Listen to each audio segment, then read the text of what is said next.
Assalamu alaikum everyone. Today we are going to talk about the edge of the mnemonic rahib, that is how to interpret the hypertrophy of various chambers of the heart in the ECG. First you should know the normal P wave, that the normal P wave's amplitude as well as its duration. The normal amplitude of the P wave in the lead number 2 is less than 2.5 millimeter height, or in the simple words it should be less than 2.5 small boxes. And in the V1 the length or the height should be less than 1.5 millimeter normally, or less than 1.5 small boxes. So this is the normal amplitude, and the normal duration of the P wave duration should be less than 0.12 seconds, which is equal to less than 3 small boxes. So this is the duration and amplitude of, or the height of, normal P wave. Now look at this ECG in the lead number 2, especially the here it is marked as arrow. This ECG, in this ECG the P wave is tall in the lead number 2, and as it is more than 2.5 small boxes in the lead number 2, so there is tall P wave, that is its amplitude is more than normal. As well as in the lead AVF, its amplitude is also high, it is more than normal, that is more than 2.5 millimeter or more than 3 millimeter, and as in this ECG.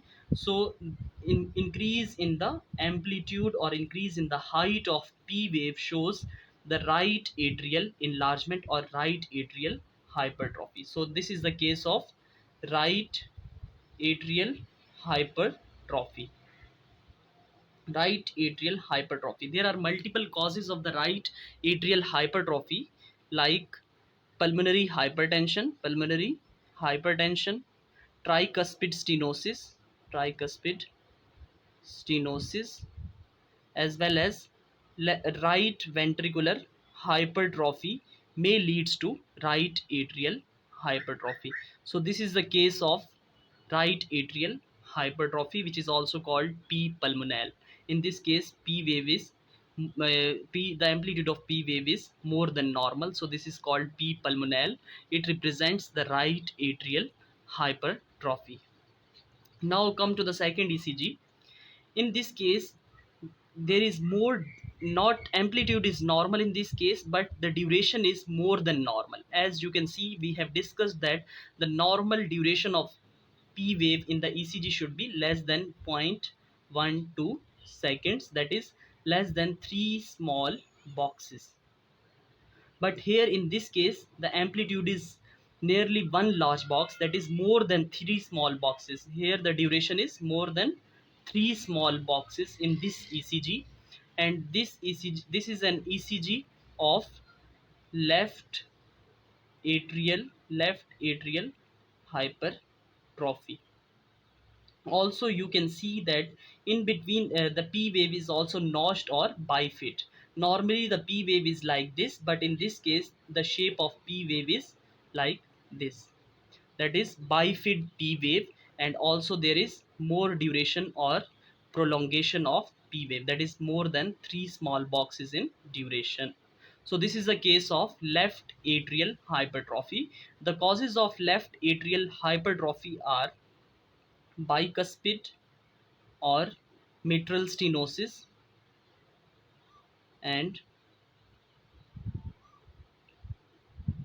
atrial stenosis.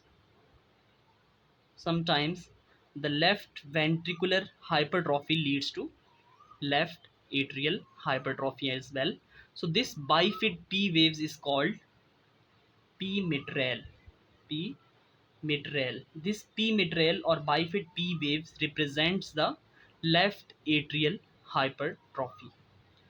Now come to the hypertrophy of the ventricles. In the left ventricular hypertrophy, in the lead V5 and V6, there is tall R waves. The amplitude of R wave is more than normal, and in the lead V1 there is deep S wave. As we can see, there is deep S wave in the lead V1 and tall R waves in the lead V5 or V6. As well as in this case, in the case of left ventricular hypertrophy, there is also a left axis deviation. We have discussed the deviation of the axis in the previous video. So here, add the S wave, the amplitude of S wave, as well as the amplitude of R wave.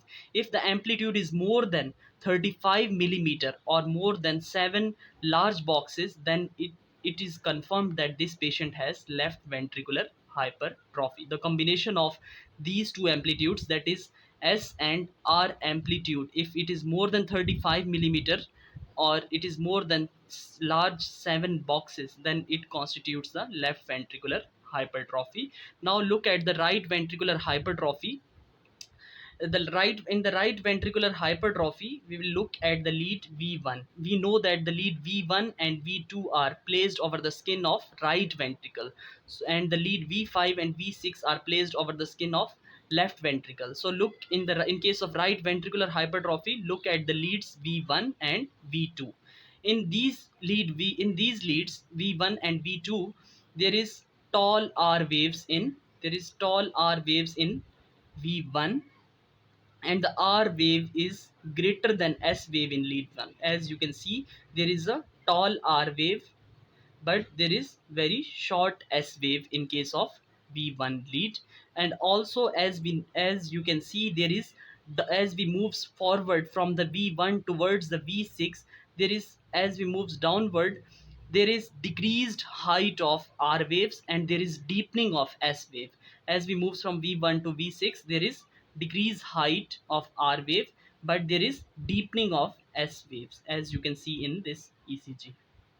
So this was about the left ventricular hypertrophy and right ventricular hypertrophy. Now look at some ECGs of the hypertrophy.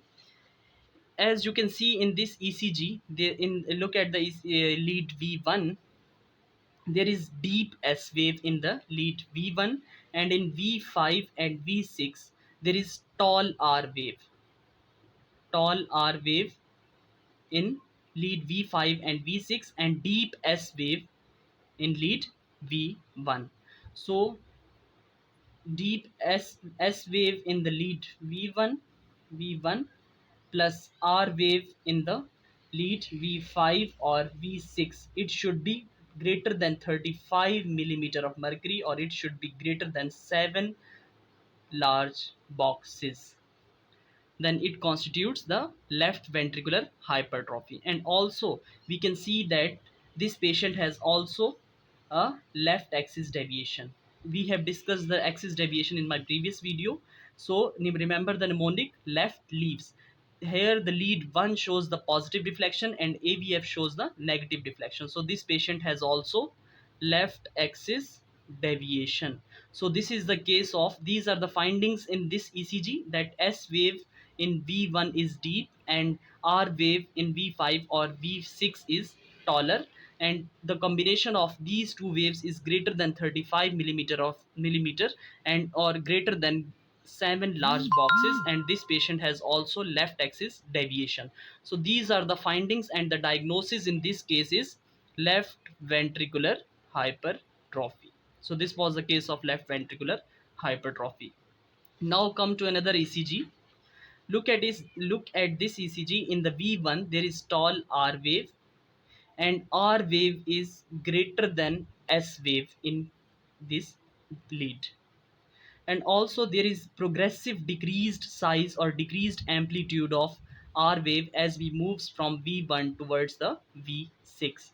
So there is progressive decrease in the size or the amplitude of R wave and deepening of S wave. So this is the case of right ventricular hypertrophy, and this patient has also the right axis deviation. Look at the lead 1 and AVF. Here we cannot determine clearly the AVF, so as we have discussed in the axis, that if it we cannot clear the concept by AVF, then check the lead number 3.